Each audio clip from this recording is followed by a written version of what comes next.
Get steady now.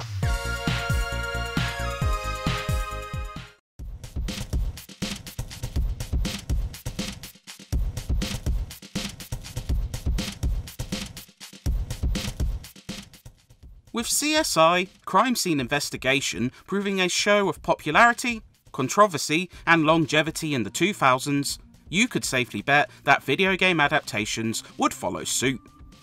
While 2 games would previously launch on PC, Xbox owners would be gifted both CSI and its follow-up, Dark Motives, in one bundle. Offering 10 cases of mysteries to solve with the aid of characters you know and love, it sounds like a steal on paper. But as the investigators would do on the show itself, once you begin to dig deeper, evidence mounts to the contrary. A litany of issues unique to this port, along with the middling quality of both games in question, ensure this is one mystery that's better left unsolved. Each game sees you taking the role of a trainee at the Las Vegas-based crime scene investigators, as you attempt to solve crimes ranging from arson to cold-blooded murder. He checked it out, found the TV going pretty loud, and this young lady here who didn't exactly need it turned up.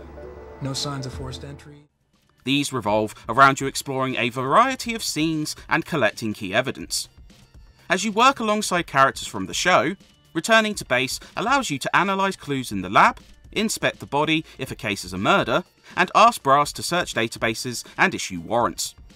There is some attempt to capture the spirit of the show, but a lot of the cases lack memorability and often feel forgettable or predictable. That being said, the main cast reprise all their roles, and while some perform better than others, a majority give faithful reads that lend the game some authenticity. 493 Briarway, bit outside of town. In contrast, the voice work from side characters ranges from acceptable to downright bad. Wow.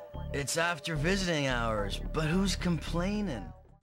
There is some attempt to capture the quirkier side of the show too, with a few moments that offer intrigue and scenes which are more noteworthy. But I'm starting to feel like this relationship is kind of lopsided.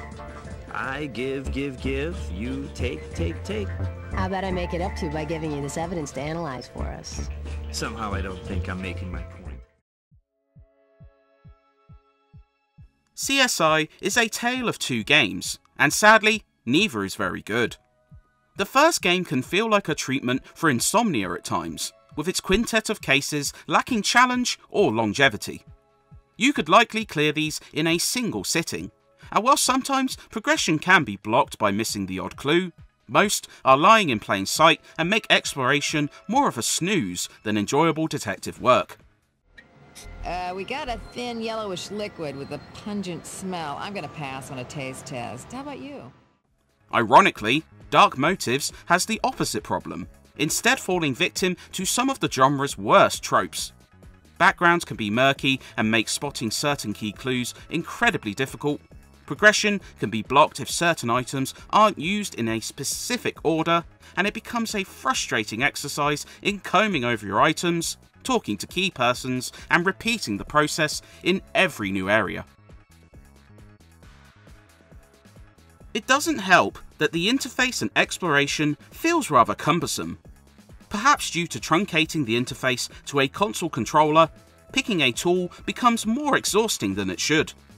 You can magnify vision, dust for prints, and use a UV light along with a good dozen other tools, but picking them requires sifting through 2 separate wheels and then clicking onto where you wish to use them.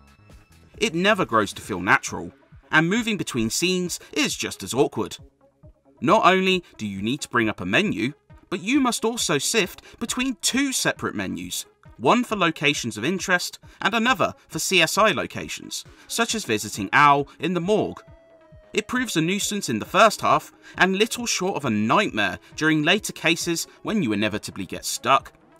When swapping between multiple interrogation suspects, you're forced to back out to Brass's office and then choose another suspect. It's little moments like this which become grating as you make progress. We've got evidence that you were there tonight, and arguing with him. Well, I wouldn't call it an argument exactly. It was a discussion, that's all. A private discussion. Worse still, CSI might be one of the worst ports the Xbox would see in terms of presentation. The rendered backgrounds and models range wildly in quality, with main cast members looking acceptable, but the side characters looking disturbingly uncanny.